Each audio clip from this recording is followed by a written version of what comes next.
Bonsoir à toutes et à tous et merci de prendre du plaisir à suivre l'information sur Eden TV.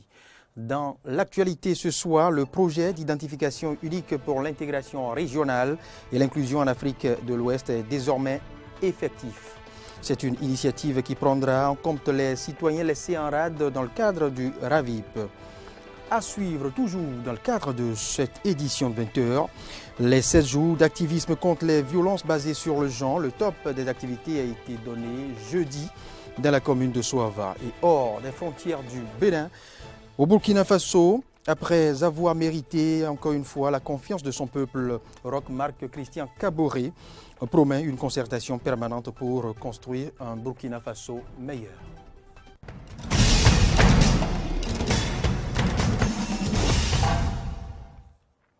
Vous faites bien de nous rejoindre pour y suivre l'actualité. Lancement ce jeudi des 16 jours d'activisme contre les violences basées sur le genre, une journée couplée avec la Journée nationale des affaires sociales. Le ministre des Affaires sociales accompagné du préfet de l'Atlantique a donné le top des activités dans la commune de Soava. Reportage Frédéric Espoir Roumambou, Damien Pedro. Soava, la commune lacustre de l'Atlantique. C'est la localité qui a abrité les activités officielles de la Journée nationale des affaires sociales édition 2020. Une journée couplée avec le lancement de la quinzaine des journées d'activisme contre les violences basées sur le genre. Et, se voulant sincère, le maire Jean-Médior Zanon a tenté de faire l'état des lieux de la situation dans la commune. Beaucoup de formes de violence sont observées dans notre commune, à savoir, nous pouvons citer les mariages forcés et précoces, les viols, les violences physiques et morales.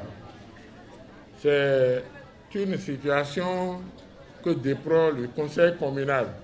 Cette commémoration qui intervient dans une période de pandémie du Covid-19 a incité à une réflexion globale sur les effets néfastes de la crise et les risques de fragilisation des bases socio-économiques. D'ailleurs, le représentant des partenaires techniques et financiers a fait le lien entre les violences basées sur le genre et la crise du coronavirus. La violence des hommes à l'égard des femmes est également une pandémie et surtout bien antérieure à celle du coronavirus et surtout elle lui survivra.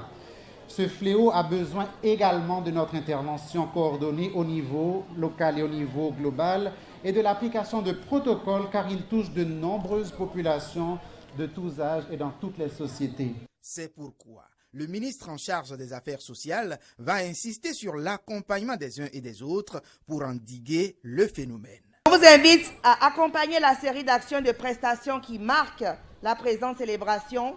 Il s'agit entre autres de l'implantation du village du social en une journée, qui propose un ensemble de services et de prestations aux communautés riveraines, des activités de communication en vue d'un changement de comportement dans tous les arrondissements de la commune, et ceci tout au long de la quinzaine d'activisme pour la lutte contre les violences basées sur le genre, des consultations médicales foraines suivies de prise en charge chirurgicale des enfants et des jeunes handicapés, la poursuite des activités relatives à la campagne Tolérance Zéro au mariage des enfants et à toute autre violence faite à leur égard, des appuis ciblés aux différentes couches vulnérables grâce au fonds d'appui et à la solidarité nationale, des activités de l'ensemble des acteurs compilés dans un cadre commun. Au cours de ce lancement, des appuis financiers ont été apportés aux maires de triplés de la localité, de même que des appuis logistiques aux diplômés en couture pour l'installation de leur atelier.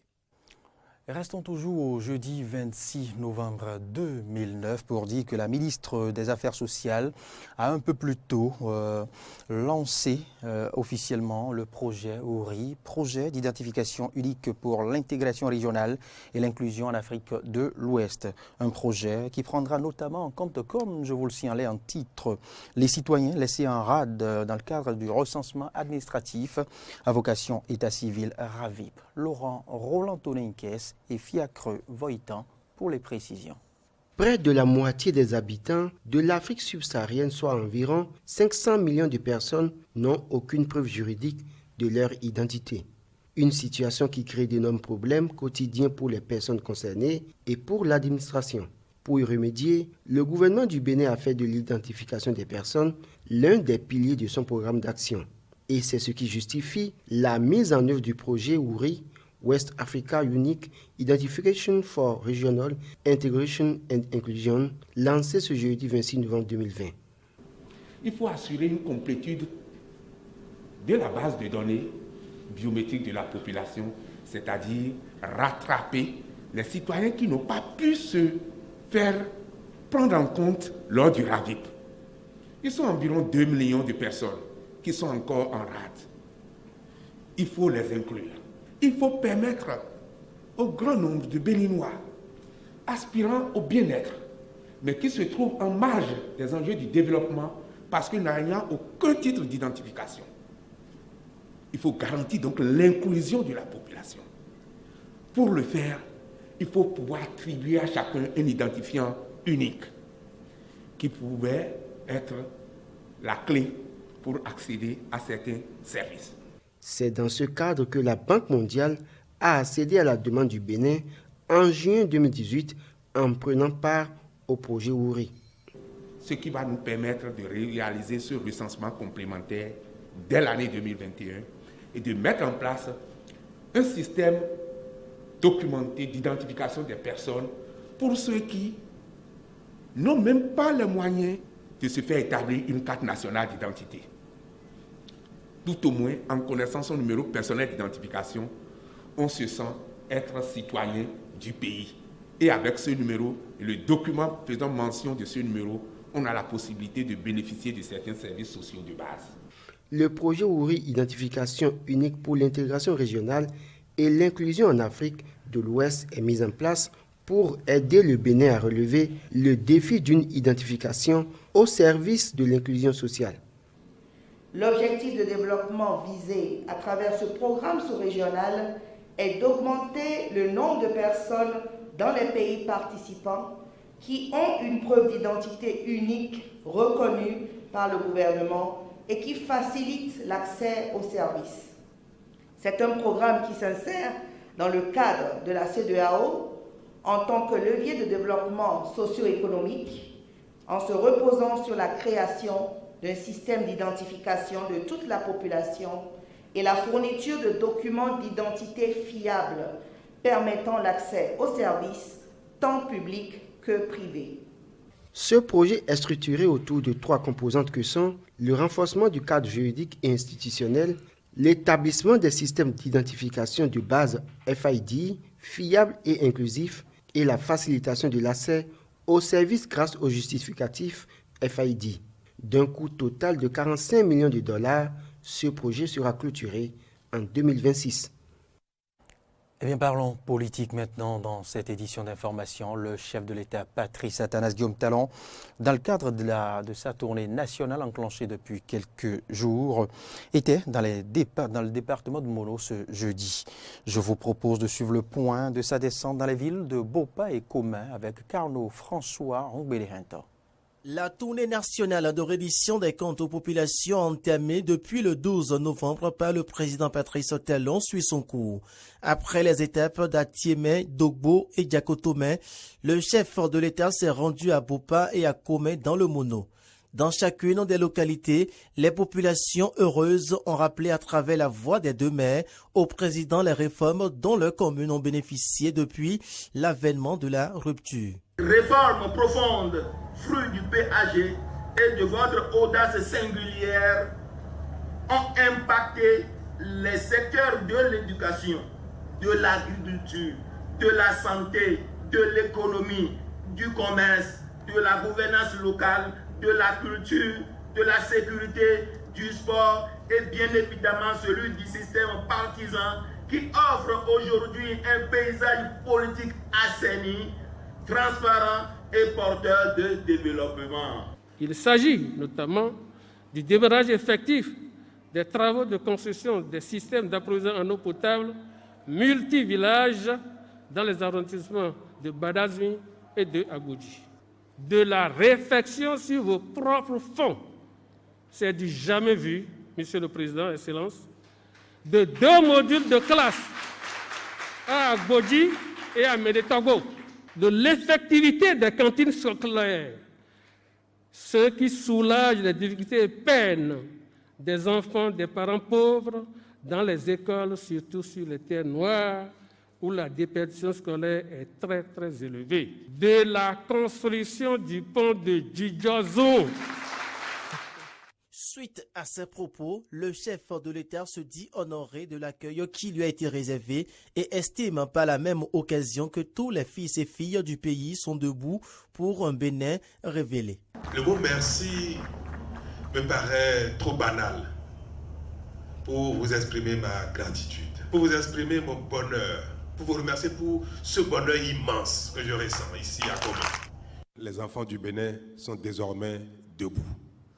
Que le Bénin est désormais debout pour se construire. Et ce sera dans la paix, dans la concorde. Quelques citoyens des deux communes n'ont pas manqué d'apprécier le passage du chef de l'État. Nous avons bien apprécié la visite.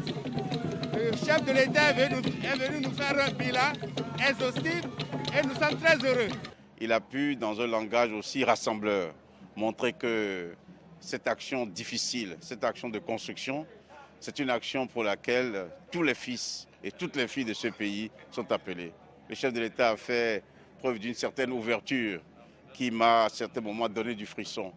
Il a été un rassembleur, un réconciliateur. Il est vrai que Comé n'a pas eu tout. Mais quand on voit de façon générale le Bénin, aujourd'hui on en est fier. En attendant une autre aubaine pour les populations de Bopa et de Comé d'échanger avec le père de la nation, le cortège présidentiel a mis le cap sur d'autres localités où le patron de la marina est attendu. Hors du Bénin maintenant, Roch Marc Christian Kaboré promet une concertation permanente pour reconstruire un Burkina Faso meilleur. Il a été réélu au premier tour de la présidentielle. Selon la commission électorale, il a obtenu 57,8% des suffrages exprimés. Il s'est dit fier de cette victoire et prend davantage la mesure de sa responsabilité. La victoire que nous avons obtenue, il y a de la joie, effectivement, que nous avons au cœur, mais c'est également une responsabilité importante, celle d'être le président de tous les Burkinabés sans exception. Et je voudrais dire que tout ce qui concerne les questions sécuritaires, les questions de réconciliation nationale, les questions de développement, les questions qui concernent l'amélioration des conditions de vie des Burkinabés, sont des questions pertinentes et sur lesquelles nous allons nous atteler très rapidement. Pendant ce temps, l'opposition de ce pays a dit aussi avoir pris acte des résultats, mais se réserve le droit de recourir aux voies légales pour des contestations éventuelles. L'opposition politique, à travers l'accord politique de Ouagadougou, prend acte des résultats provisoires proclamés par la CENI, se réserve le droit d'utiliser les voies légales de recours pour traiter des irrégularités relevées au cours du déroulement du processus électoral et tout particulièrement au cours du scrutin du 22 novembre 2020.